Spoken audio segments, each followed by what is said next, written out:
ወደ አእምሮ የተላክ አንተ የዝሙት ሐሳብ በጌታ በኢየሱስ ክርስቶስም ወደ ኋላዬ ሂድ።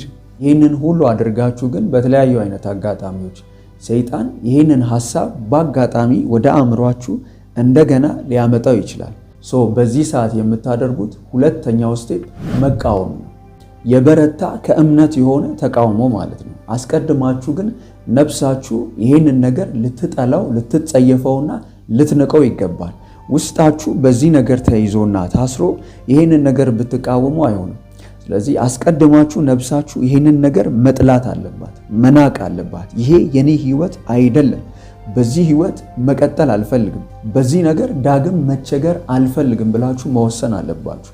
ይህንን ከወሰናችሁ በኋላ በእምነት ልትቃወሙት ይገባል። ምን ብዬ ነው የምቃወመው ካላችሁ በማቴዎስ ወንጌል ምዕራፍ 16 ከቁጥር 22 እስከ 23 አንድ ሐሳብ አለ። በዚህ ምዕራፍ ላይ ጌታ ኢየሱስ ለደቀ መዛሙርቱ ተላልፎ እንደሚሰጥ እየተናገራቸው ነበር። ታዲያ በዚህ ሰዓት ጴጥሮስ አንድ ነገር ተናገረ።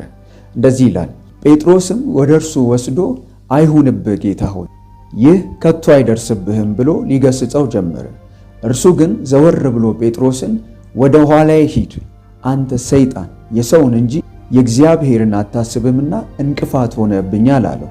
ይሄ ሐሳብ የጴጥሮስ ሳይሆን የዲያብሎስ እንደሆነ ጌታ ኢየሱስ አውቋልና ወደ ኋላዬ ሂድ አንተ ሰይጣን፣ የሰውን እንጂ የእግዚአብሔርን አታስብምና እንቅፋት ሆነብኛል ብሎ ተቃወመው ማለት ነው። ስለዚህ እናንተም እንዲሁ ይሄ ሐሳብ ወደ አእምሯችሁ ሲመጣ ልትቃወሙ የሚገባው ልክ እንደዚሁ ነው። ወደ አእምሮ የተላክ አንተ የዝሙት ሐሳብ በጌታ በኢየሱስ ክርስቶስም ወደ ኋላዬ ሂድ፣ እንደዚህ ብላችሁ በእምነት ልትቃወሙት ይገባል።